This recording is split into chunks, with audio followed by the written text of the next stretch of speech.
everybody, and welcome back to my channel. Today we're gonna do something really fun and really exciting. Today we are going to meet my crested geckos. And now I know what some of you are thinking. Emma, what do you mean meet your crested geckos? You've had your crested geckos for so long. We have already met them. And that is true. That is very, very true. Dorito, my crested gecko, is one of like the first reptiles I got. So you're right. You guys have met them before. However, like I said, Dorito was one of the first reptiles I got. Therefore, he never got a proper introduction on my YouTube channel here. And Oliver, my other crested gecko, did get quite a good introduction on my YouTube channel, as I did a couple videos when I first rescued him, but you haven't seen him in a while, so I guess we're also going to introduce him to you today and do a little update on them. So today, we are going to be meeting and getting an update on my two crested geckos. I know you guys are here to see the crested geckos, and I know you guys are really excited to meet my crested geckos, but something really exciting happened here this morning that doesn't have to do with my crested geckos, and I really want to show you guys that first. So right now we're gonna travel back in time a little bit to Emma after she just woke up this morning. So I don't know if you can tell, but it is very early in the morning. I just woke up and just showered and everything, which is why my hair is all wet. Anyways, that doesn't matter. We are down in my pet room right now, and that is because I saw something really exciting last night that I want to go and take a closer look at. So Malaysian cat geckos are very nocturnal and also very shy. So I typically don't see my cat geckos unless I come down here really late at night after all the lights have gone out. So normally every couple days I come down here late at night to check on them and my other nocturnal animals.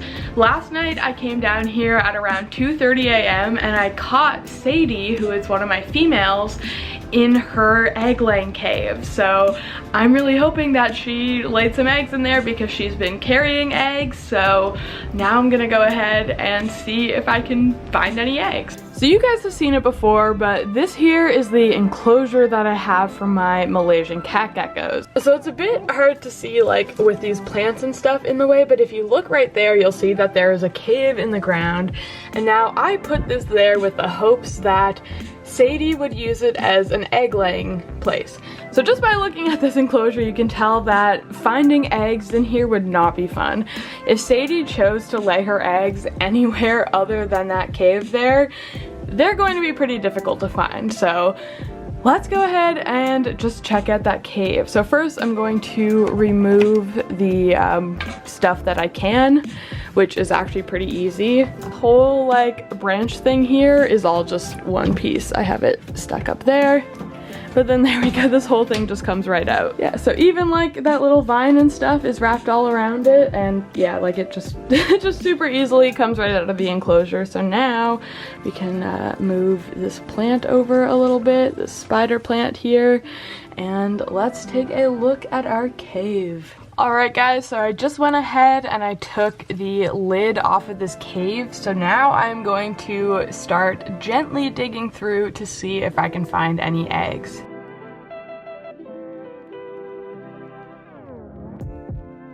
So I actually decided to fully pull the cave out of the enclosure because as you can see, like there's a lot of it that was covered under the ground, so it was just too hard to dig through it in there. So I have it out here now and we're gonna check it out like this.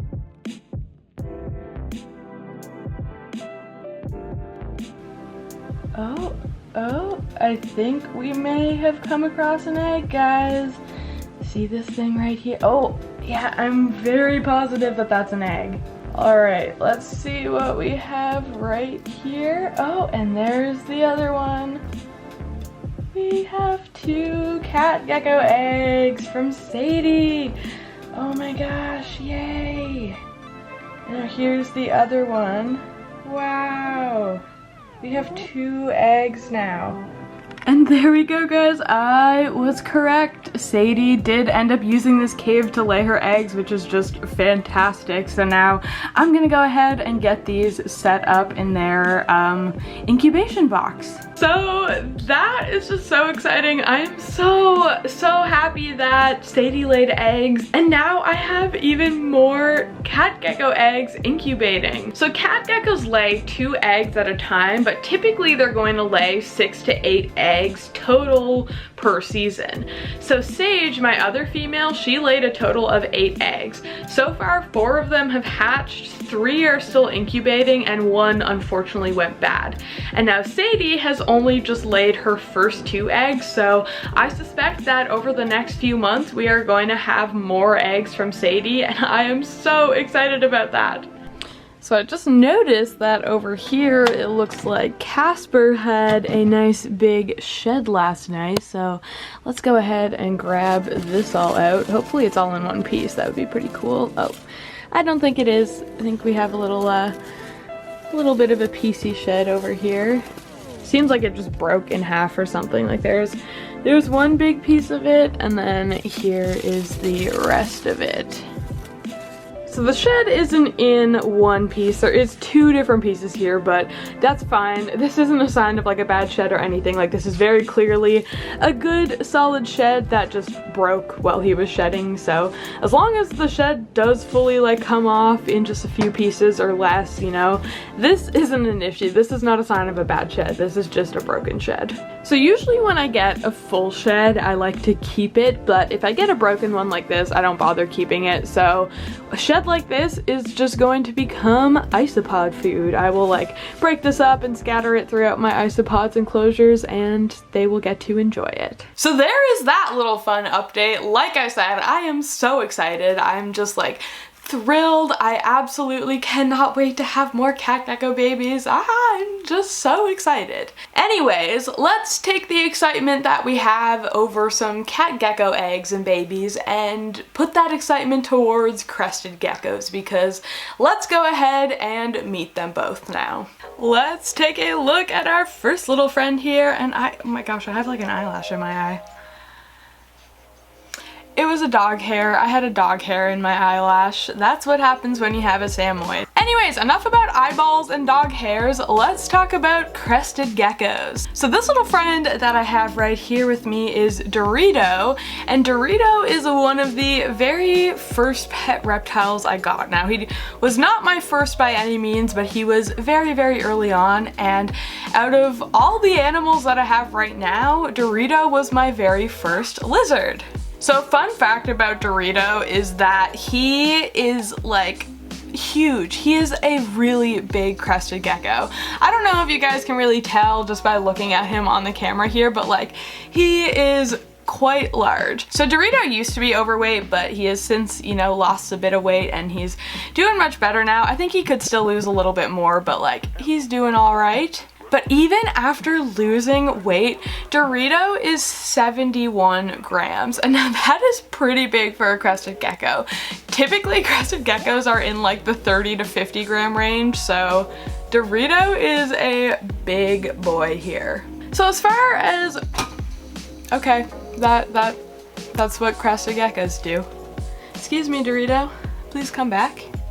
He's back. So as far as his morph goes, Dorito is really just a patternless crested gecko with a few Dalmatian spots.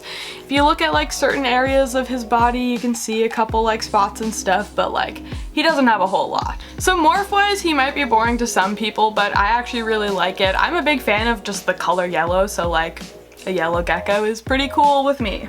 So Dorito also has pretty good head structure. His crests are pretty there and pretty floppy. So overall, I think Dorito's a pretty good looking gecko, although he may not be the fanciest, but I think he's super cute and I love him. So Dorito wasn't like a tiny little baby when I first got him or anything, but he was a lot smaller than he is now. He was kind of like a sub-adult when I got him. And it's really funny because for a while I was just like worried that he wasn't gonna grow. I was like, oh my god, my gecko's been like pretty small for a while now. Like, is he just never going to get any bigger? Like, am I just gonna have a really small cresty? And then out of nowhere, he just like exploded in growth. He got just like so big basically overnight. It's weird. As you can see here, Dorito still has his tail attached, which is pretty good for a Crestie who is like 5 or 6 years old at this point, so I'm really trying my best to preserve it. Ideally, I would love for Dorito to keep his tail, but who knows? I mean, he might drop it, he might not. I'm gonna try my best to keep his tail preserved though. Now let's talk about Oliver. So Oliver here is my other crested gecko who some of you guys may remember from a few years ago when I rescued him off Kijiji. So before I got Oliver, he was actually receiving very inadequate care from his previous owner.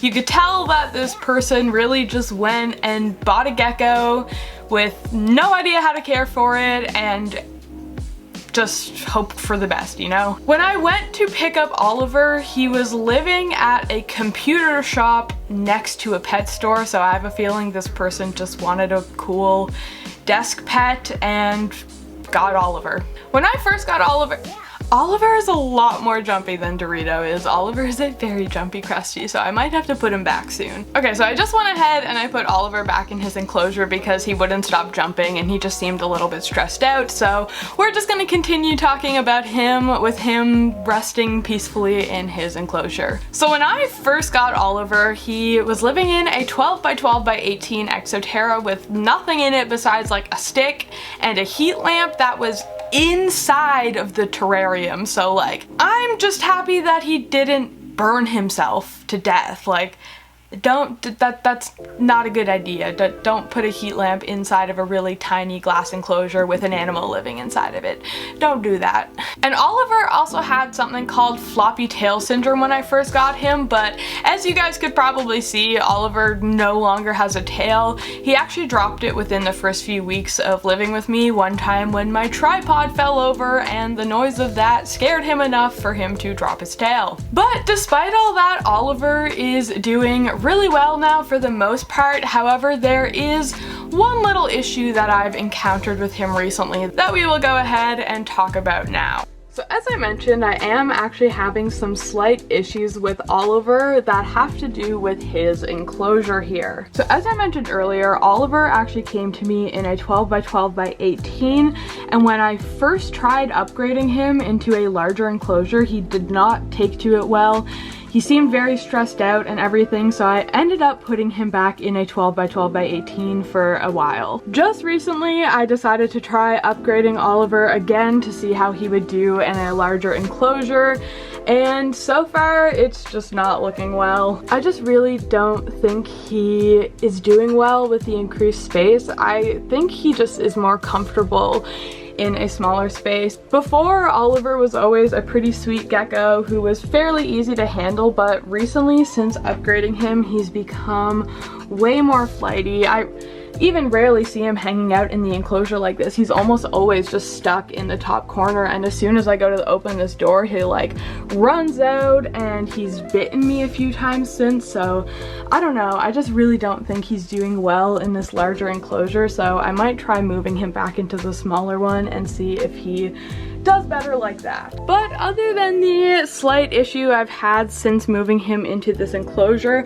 Oliver is still doing really well. He's a great eater, he has a really big appetite, and overall, like I said, he's just done really well in my care.